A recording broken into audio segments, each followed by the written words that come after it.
my friends, now that we have finished discussing the different structures that form in a rock in the primary stages or as a result of applied directed stress or by deformation. Now, before we go into the detailed discussion of how the behavior of materials change with the change in several factors, let us briefly consider the situation that we have discussed earlier while discussing the various deformation structures. In contrast to the stress ellipsoid, where the length of the principal axis are related to the magnitude of the principal stress acting along them, in stress ellipsoids the physical length gives the shape or defines the shape. Thus, in case of if we try to compare the stress ellipsoid of a stressed body, of a deformed body, the stress with the strain ellipsoid, the stress ellipsoid will have the greatest principal axis parallel to the direction of maximum compression, because that is the direction in which the magnitude is greatest, while in case of the strain ellipsoid the corresponding axis, principal axis will be the shortest one. Though this type of comparison is not mathematically or scientifically correct, because one is an imaginary figure and the other is a physically existing figure.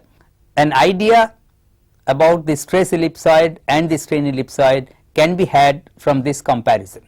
In case of the strain ellipsoid, the three principal axes are termed the greatest, the intermediate and the least or shortest principal stress axis. The greatest being represented by lambda 1 as represented by the quadratic elongation along it, the intermediate by lambda 2 and the least principal strain axis of the ellipsoid by lambda 3. Strains may be of different kinds. If lambda 1 is much greater than 1, which is the radius of the original sphere, and lambda 2 and lambda 3 are both less than 1, that is there is extension in one direction and shortening in the other two, the type of strain is known as constrictional type. While if lambda 1 and lambda 2 are both greater than 1, that is there is extension in two directions and lambda 3 is shorter than 1, the type of general strain is known as flattening. At this point of time, it should be remembered that we are considering here only constant volume strain or constant volume deformation, because if we try to accommodate volume changes, the mathematical and conceptual aspects become very complicated. Deformations may be such where lambda 1, lambda 2 and lambda 3 are all unequal, but lambda 2 remains equal to 1 or the diameter of the original sphere. There is extension along lambda 1 and shortening along lambda 3, but no deformation along lambda 2. The type of deformation is known as plane strain. When in the constrictional type of strain there is extension along lambda 1 and equal shortening along lambda 2 and lambda 3, resulting in a circular cross section of the ellipsoid perpendicular to lambda 1.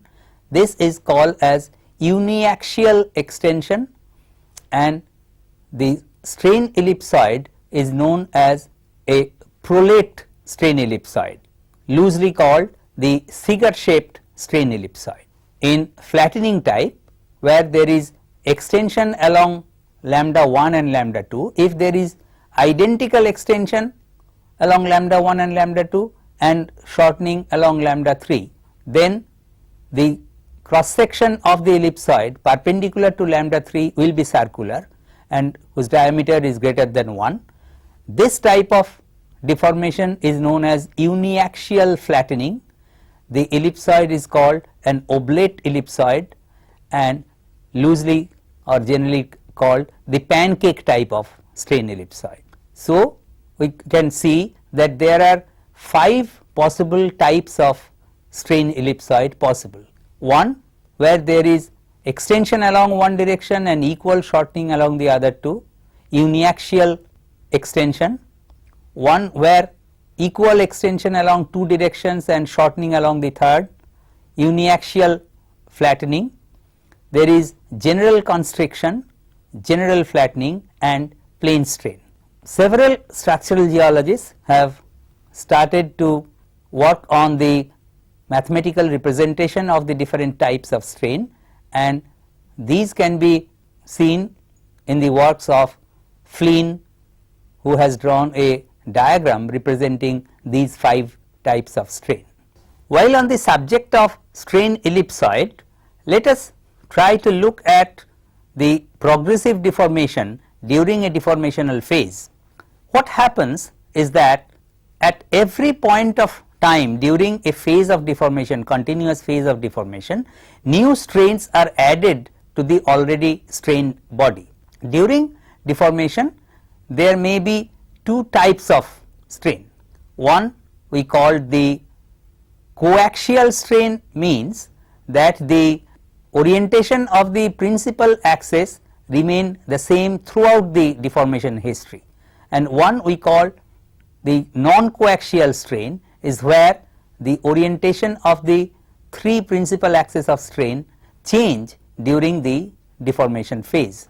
Without going into the 3-dimensional aspect of it, let us take up the concept of coaxial and non-coaxial strain in 2 dimension.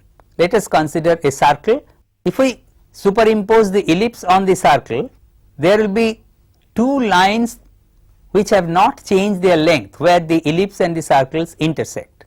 These lines which have not changed their length during the deformation are known as lines of no finite longitudinal strain.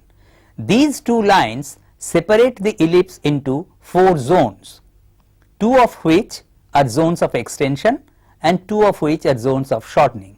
That is, the lines in the zones of extension have been elongated from their original length, and lines in the zone of shortening have shortened from their original length. In case of non-coaxial strain, where the principal axes change their orientation, the lines of no finite longitudinal strain also change their orientation, thus adding more zones to the deformed strain ellipse. At any stage of deformation, if we draw the lines of no finite longitudinal strains for the previous stage and the next stage, there may be zones where the lines go on extending, there may be zones where the lines go on getting shortened, and there would be zones where the originally extended lines are getting shortened and the originally shortened lines are getting extended in the next stage of deformation. These changes in the deformation history during a non-coaxial progressive deformation results in the development of complicated structures. For example, the lines that lie in the zone of shortening and goes on remaining in the zones of shortening will produce folds. The lines that remain in the zone of extension will go on producing boudinage. But the lines in case of a non-coaxial progressive deformation that move from zones of shortening to zones of extension will show first folds, then boudinage, and lines that move from zones of extension to zones of shortening will show first boudinage, then folds.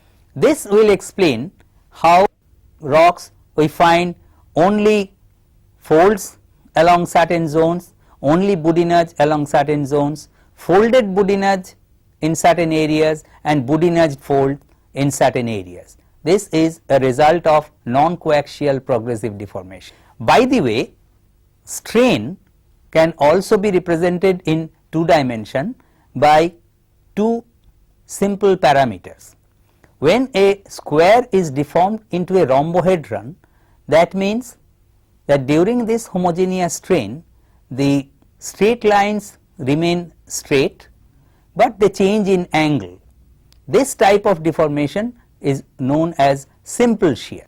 While if a square is deformed into a rectangle, then the principal axis, for example the north south and east west lines, mutually perpendicular lines, they will retain their orientation, but all other lines, especially the diagonals of the square, they will change their angles as the square is deformed into a rectangle. This type of deformation is known as pure shear. The simple shear and pure shear are the types of strain reflected in rocks.